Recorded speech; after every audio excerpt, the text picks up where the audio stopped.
Hi, my name is Steven Zhu and welcome back to my channel, and today I'm going to be talking to you about time management. So everybody wants more time in their lives, but how do we actually manage it? So in this video, I'll go through why we're feeling so rushed, how can we manage our time effectively, and the strategies that I use for time management. And there are a couple of simple ways to go about managing time effectively without planning your day down to the minute or restricting activities to certain blocks of time. And let's do this!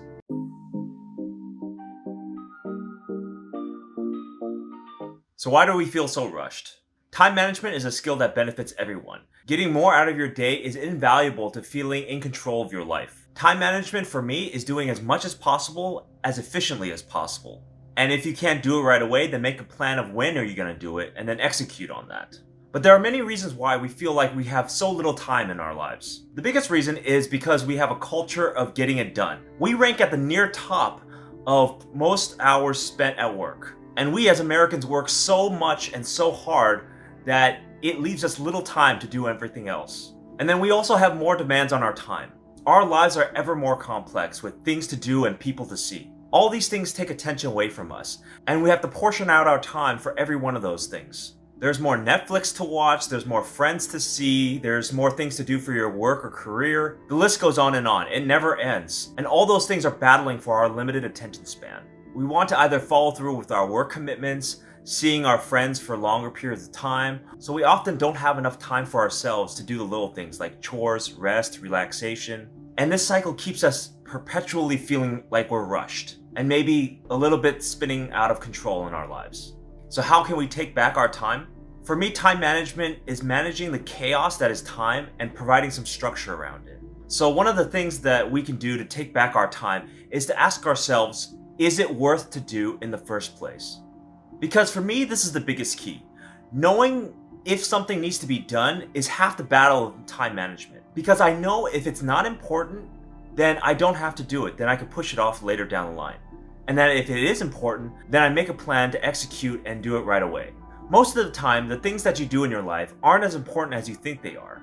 And often they can be pushed off to later down the line. So you can bucket time management into the important things that you have to do, and then bucket them into things that you can do later down the line. So for example, you have to do some important chores that you have to get done this weekend, but then your friend also wants to see you for this weekend.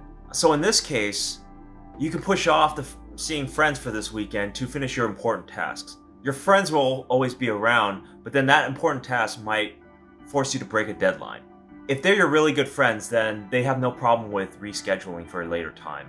So all time management really is knowing the important things to do at the right time, whether that time is in the present now or sometime later in the future. By knowing this, it instantly frees up the time that you have available to you in the present. The more traditional ways of time management would be to put your things down in a to-do list or calendar and have your day blocked out in certain hour increments. So for example, you have an hour meeting or a 2-hour lunch or a 3-hour friend hangout.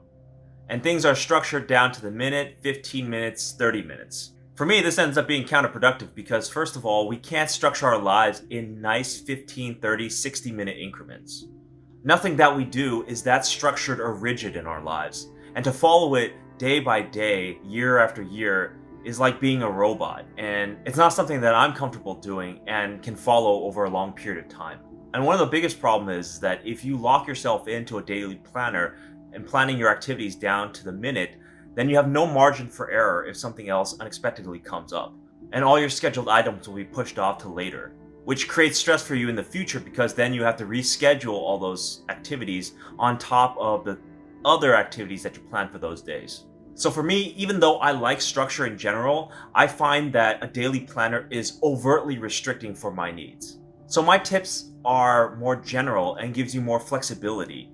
They also give you the ability to be sustainable over a long period of time. So think of these as more guidelines than hard rules. So here are my strategies for time management. Number 1, if it can be done in 5 minutes, then do it.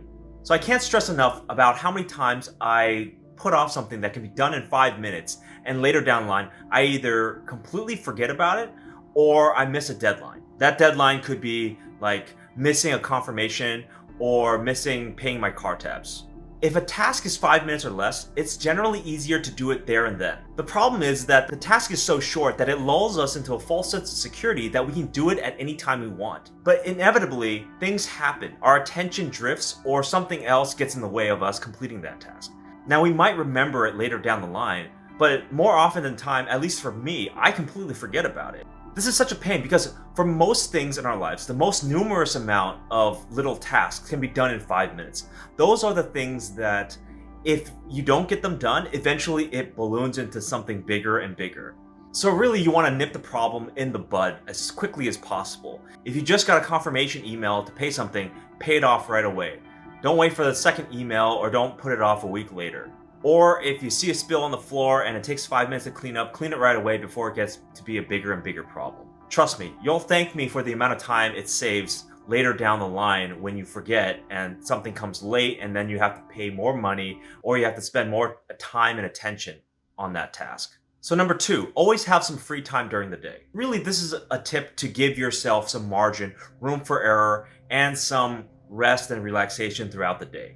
This is really a buffer zone for when something unexpected happens and I have to deal with it. I usually leave myself a couple of hours, maybe 2 to 3 hours a single day to work on things that are either unexpected or something that's planned. So this free time allows me to get things done that I normally wouldn't get done during the day.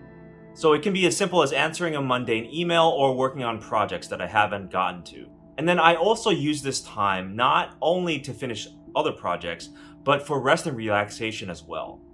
So for example, if I don't have anything to do that day and I don't have any random things that I need to get done, then I use it to watch TV, read a book, or play video games. It really gives me a sense of control over time because I feel that as chaotic as my day can get, I will always have these 2 to 3 hours to work on myself or do things that I want to do. So number 3, never plan more than 2 or 3 big events during a single day. So what I mean by events is anything large 2 to 3 hours. So be that errands or meeting up with friends or dinner with someone. What I do is I try to plan 2, max 3 events in one day. These are also usually separated by an hour or 2 of buffer zone. So for example, I do a morning activity, an afternoon activity, and sometimes a late night activity. And those always have a couple of hours in between. If I have to do something closer to each event, like something in the morning and something in the afternoon, then I only plan for 2 events. So the reason why I have 2 events is pretty simple.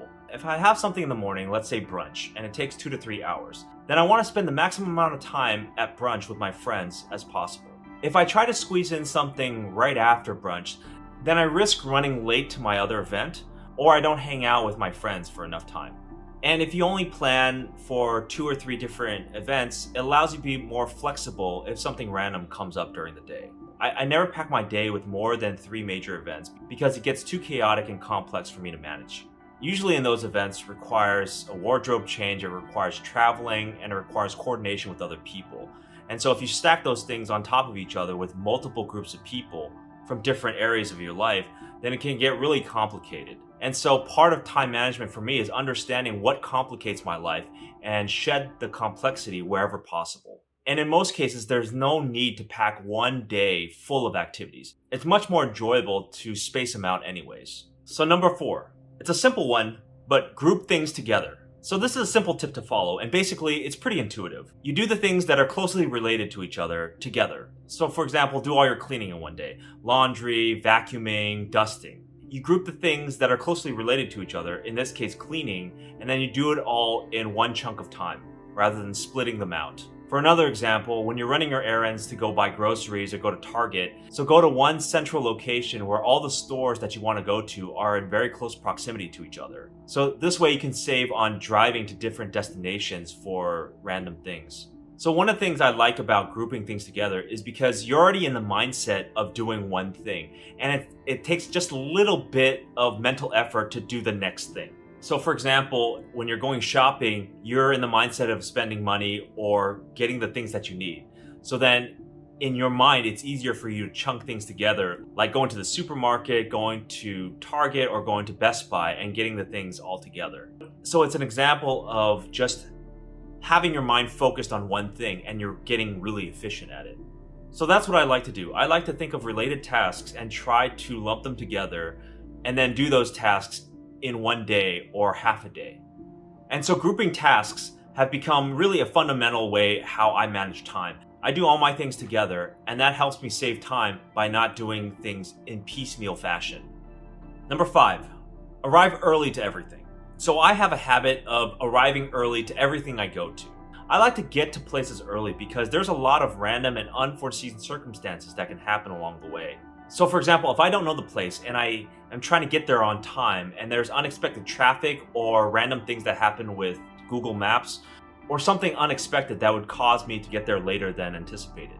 And I've had times where I've even gotten lost going to new places because I just didn't know the areas that well. So I always budget to be there at least 30 minutes earlier than my appointment time. This way, I feel relaxed when I get there, and I don't feel rushed to do anything. And for me, being late puts me in a great deal of stress and anxiety. My heart rate goes up, I'm trying to figure out shortcuts on Google Maps, and I try to make up for lost time. And really, I don't want to stress myself out for no reason. A stressed Steven is a no-good Steven. So really, if you can, arrive early to things. You'll thank me later when you're not stuck in traffic or some random things happens causing you to be late. So number 6, every minute spent planning saves 10 minutes down the line. This is something that I've heard written in books before on time management, and I wholly believe in its premise. Every time that I try to wing something, it inevitably takes way longer than it should, and it never is as good as I intended it to be. And in those situations, I know that if I had planned it or at least have a guide or an outline to it, it would have been much better off. And I really use this when I'm planning for something big, like traveling abroad. For most day-to-day activities where you're not really encountering anything new, you don't really need to plan ahead. These are only for things that are very complex in nature and has multiple different parts to it. What I like to do is plan step by step what I'm gonna do. So for example, when I was planning my trip to Switzerland, there were many different parts to this complex trip itinerary. Big things that were easy to do was what city we were gonna stay in, what flight we were gonna take, and what hotels we were going to stay at. The harder thing was navigating the train network in Switzerland. So when I started to dig down deeper into which train we were going to use to get from city to city, I quickly realized that some of our hotels were far away from the train stations. And that was something that, had I not realized, we would spend an extra amount of time carrying our luggage through the streets. And this easily could have been 30 or 45 minutes out of our way. We originally got a hotel next to the airport, but then we realized that when we wanted to visit downtown, we would have to take 2 extra trains, and that the trains didn't run at certain times during the night, so we would effectively have to take a taxi. And since we wanted to go to downtown on a daily basis, this would have been a 2-hour round trip way every day that we were in Zurich.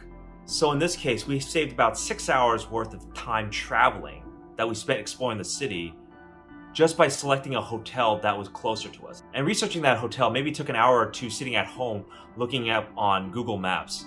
So this was a direct translation of time saved in planning versus if we had to fix it or we had to go through traveling back and forth to the hotel. So this was just a real world example of how we save time just by doing a little planning and not going necessarily for the cheapest hotel that we could find. So in terms of planning, I like to use Google Keep.